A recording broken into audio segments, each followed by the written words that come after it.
5, 4, 3, 2, 1.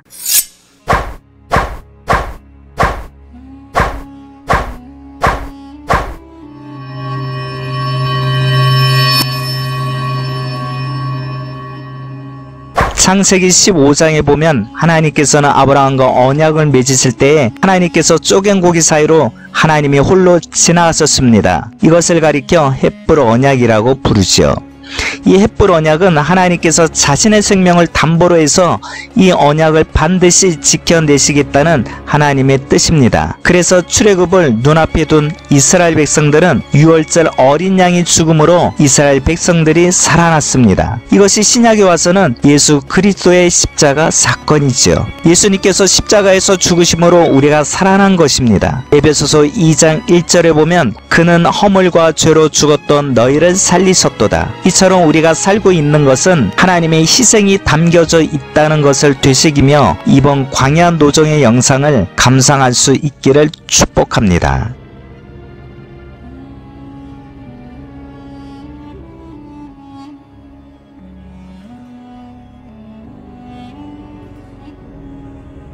Close the door, Joshua. Let death pass.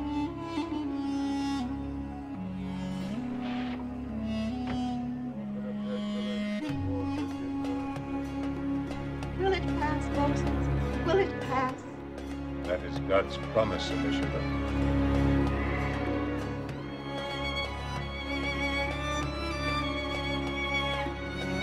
Blessed art thou, Lord our God, who bringeth forth bread from the earth.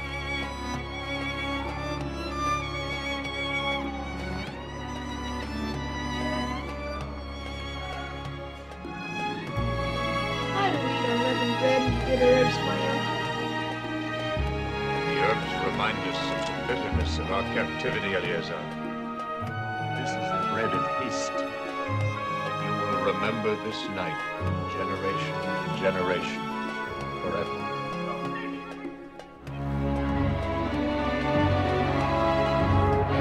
It's all around us. But it passes those who believe the Lord. Always remember, Eliezer. He passed over your house. You have conquered, Moses. Go out from among us, you and your people. I set you free. People, your cattle, your God, and your pestilence. Take what spoils from Egypt you will, but go!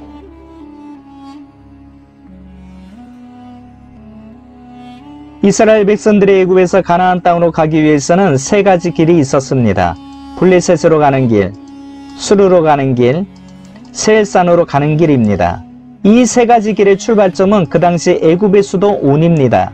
그런데 하나님께서는 가까운 길이 있음에도 그 길을 버리시고 생각지 않은 다른 길로 이스라엘 백성들을 인도하셨습니다.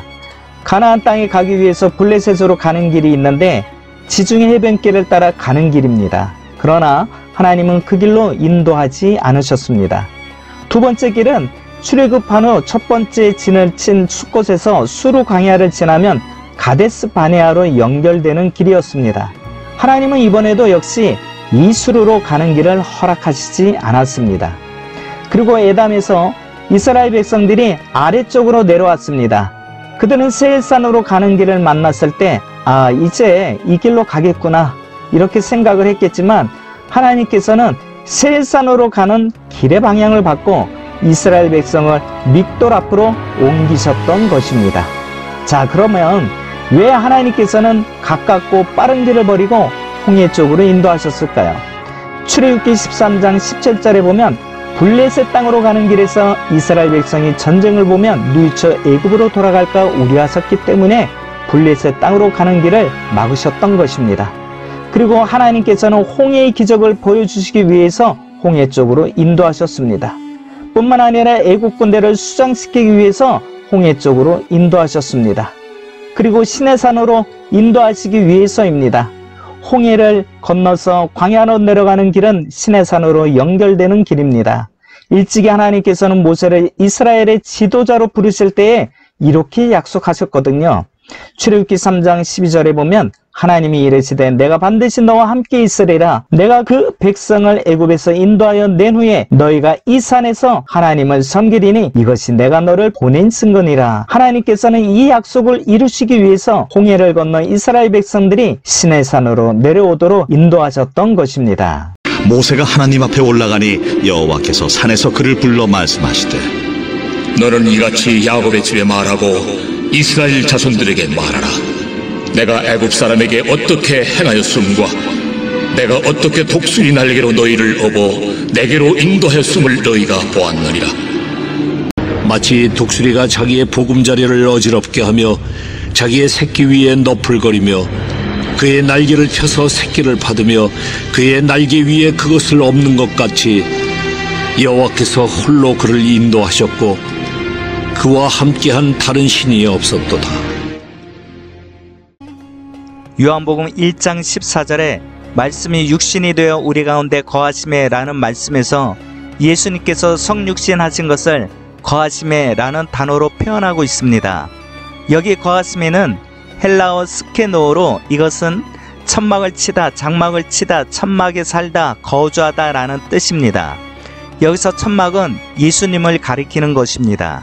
그런데 40년 광야 노정에서 이스라엘 백성들이 천막을 쳤습니다.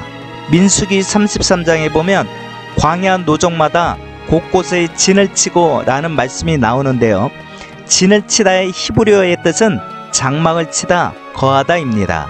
그러므로 구약의 이스라엘 백성들이 광야에서 진을 칠 때마다 하나님이 그들과 함께 하셨고 하나님이 그들과 거주하셨으며 하나님이 그들과 함께 살았다라는 말입니다. 이스라엘 백성들이 애굽에서 출애굽한 이후에 처음으로 진을 친 장소가 숫곳입니다. 숫곳의 뜻은 오두막집들, 작은 양의 우리입니다. 그 어원은 막다, 덮다 라는 뜻의 사카크입니다. 라암셋에서 발행한 이스라엘 백성들은 출애굽을 단행하였지만 앞으로 어떻게 될지 알 수 없는 불투명한 미래에 대한 두려움 속에서 숫곳으로 이동하였습니다.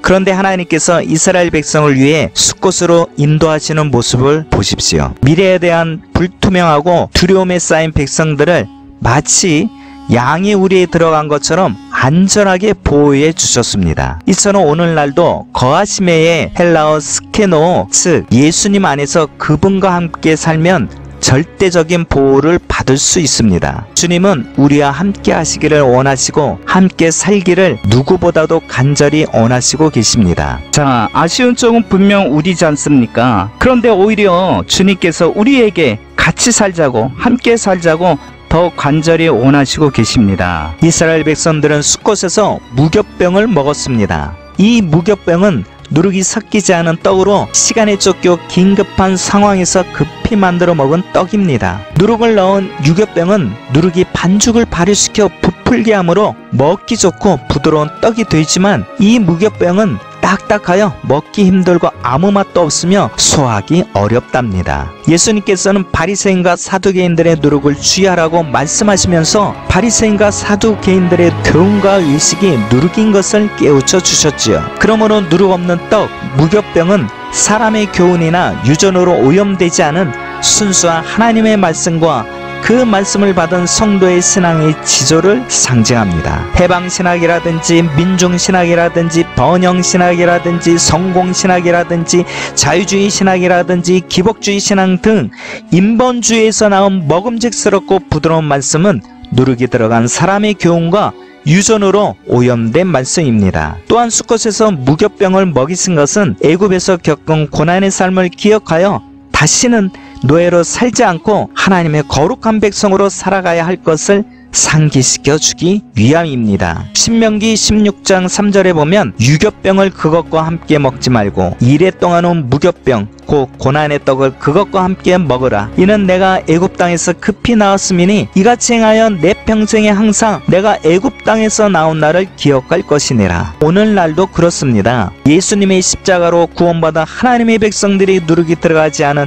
순수한 하나님의 말씀을 먹어야 하는 것은 예수님의 핏값으로 우리를 죄의 노예에서 끄집어낸 날을 항상 기억하고 그 옛날 죄의 종노릇하던 옛사람으로 돌아가지 않는 것입니다. 죄악된 세상으로 다시 돌아가지 않고 하나님의 거룩한 백성으로 살아가야 하기 때문에 오염되지 않은 순수한 말씀을 먹어야 하는 것이죠. 바라기는 마땅히 죽어야 될 우리가 예수님이 죽으심으로 우리가 살고 있다는 것을 항상 기억하여 감사하며 사시기를 예수 그리스도의 이름으로 축원합니다.